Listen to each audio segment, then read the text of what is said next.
So I wanted to demystify and clarify the difference between ferrite cores and iron powder cores. God damn. Ferrite cores are generally dark graphite gray or almost black, and the iron powder cores are usually colored.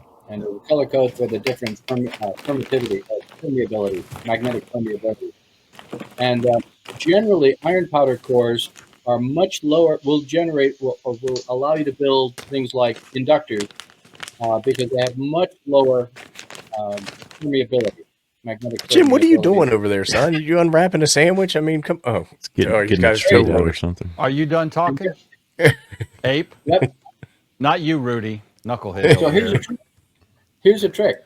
If you walk up to that core right there, how do Come you on. know whether it's a mix 43 or a mix 31? Well, I can tell by the color. That's a 61. I can That's a tell 61? because someone wrote He's making that 61 up. on it. Oh, okay. But if you're comparing cores for like, you know, transmission line transformers, balance and unknowns, and common mode chokes, they look identical. A FT240 43 looks the same as a 31. So the only way to tell. They do have some subtle differences to it. I handle cores tons. Now I would agree that unless you handle them all the time, they look at 100% the same. But the 43s are a little bit darker. I think the 51s and the 61s tend to be a little chalky in appearance. Yeah. So sometimes, sometimes you can tell, but it's tough. It is not easy. But there's a bang dead easy test to check. What is it? Lay it on me. 31 has about 3K ohm of resistance, and the 43 is infinite resistance. I thought you were going to say they tasted, but one with the 43 was more bitter. Yeah. Lime flavored. So when you go to test those, this is a legitimate question. When you go to test one, Rudy, how are you testing the resistance? Are you wrapping a wire around it? I mean, because that's an inductor at that point. You just a DVM, an ohmmeter. Just a regular DVM and stick it on the Toroid. Okay. That's it. It's what easy. about a 61? What does a 61 kind of want to show up at? You know, I've never messed with 61s because looking at the permittivity curves and the frequency curves, I don't typically use those. So I can't really speak to 61s. But the most important thing is, the other day I saw a guy winding. He wanted to make a common mode choke. So he took a Type 2 iron core and he wrapped one wire all the way around it. Not a pair, just one wire. And he said, and he was measuring it with a nano DNA. He was so proud of the common mode rejection that he got. And I said, dude, you just built an inductor. You didn't build a common mode choke.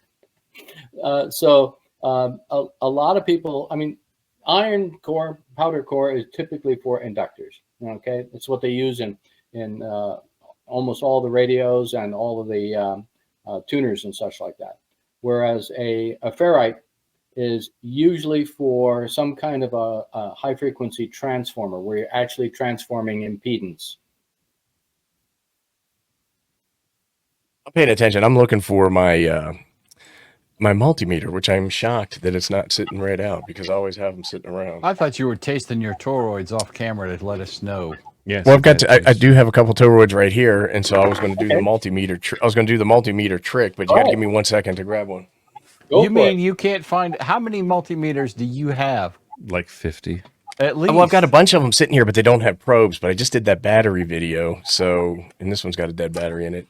So I think I took my multimeter to the other side of the room. Why are you hating? I'm not hating. I'm just saying you're massively This is unprepared. Jim. What do you mean, why is he hating? This is what Jim does. No, I don't. You shut up, you big dummy. All right, boys, I'll be right back. I'm gonna grab the meter. Oh, Lord. Welcome to Thursday night.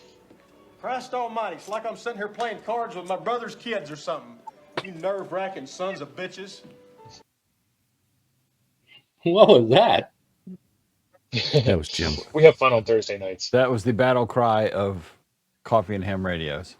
It's like playing cards with my brother's kids. From the greatest Western ever made. What's the next one while he's looking for his meter? Yeah, let's move on. So Let's move on. Um, It could be ever, here's a forever quickie. here. I use a lot of stainless steel telescopic whips. I've got some that are 18.5 foot long, 14 sections, and I use them all over the place for verticals, dipoles, and other such things. And what I found was an easy way to remember how to put that into 15 meters is to make a note of how many sections and then plus how many inches of the last top section, and bingo. You don't need a nano VNA. You don't need anything. You just count the number of full sections plus a couple inches and plug it in. You're on the air. I do that on my car, by the way. Everybody needs a nano VNA. Yeah, I do that on my car, and I got a Mine in my vertical pocket. whip, and I just pull it out until I get the right length, screw it on there, and off I go. I don't need to tune nothing, All right. which is good when you got an 857D that doesn't have an auto tuner on it. Right. I'm fixing. All right, so so I think I'm about to put an 857 in my truck, Rudy. Oh, it's a great radio. And by the way, not only is it a Yaesu that can drive an LDG tuner as well as an ATAS, but I've also got the mod that's the DC to light mod, continuous transmit. Oh, really? Okay. The 857 is one of the few ones to do that on easily. How involved is that modification? Are you comfortable at all with large surface mount parts? No. Oh, Yes, Probably. he Like is. fingernail Large- size? Not QFNs. I can burn them up pretty well. No, 0 ohm resistors, basically 0805. Oh yeah, great. yeah. I could do those. Yeah. Chiclets. Yeah. If you're Yeah. comfortable with that, you can do it easy. You And what's just that do removing to a it? couple, or you adding a Most couple of in. We'll be taking the radio apart and putting it back together again, not doing the mod. Now, what's that do to the radio? Say what? Transmit. Mars mod. Oh, a That's Mars a mod. full Mars mod for the 857. Yeah, it's a DC to light mod. Well, there Which you go, is really- Chuck. You need to do that mod. I guess I got two of them to do now, huh? I gotta Alright, buy an it's- ATAS. All right, so we're set up here with the multimeter. We're set on, you're saying the resistance measurement, right? I'll tell you where Correct. the best price is. All right, what should I be getting when I touch the 52? Was that one of the ones we talked about?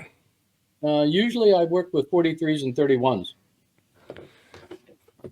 Well, I guess All we'll right, do well, some science, son. Just chuck This it would out be there. this would be a 31.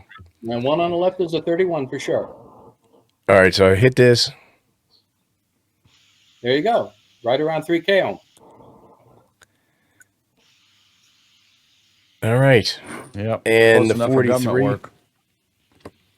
Here's a 40. This is a 43. Yep. That'll be an open. Yep. Well, here's what's interesting. This is an unknown core that I've had sitting around, and I think we talked about this one before. We didn't know what it is. So, Yep. and when I did it, I was telling folks, I said I'm 99.9% sure it's a 43. So there you go. Pretty likely. We'll keep the party going. Here's a 61. And I guess that one's showing as an open as well.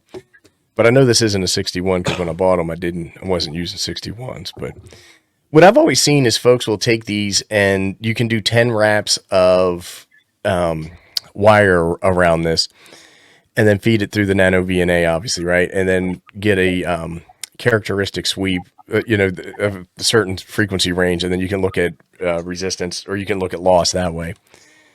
But the multimeter trick's pretty handy.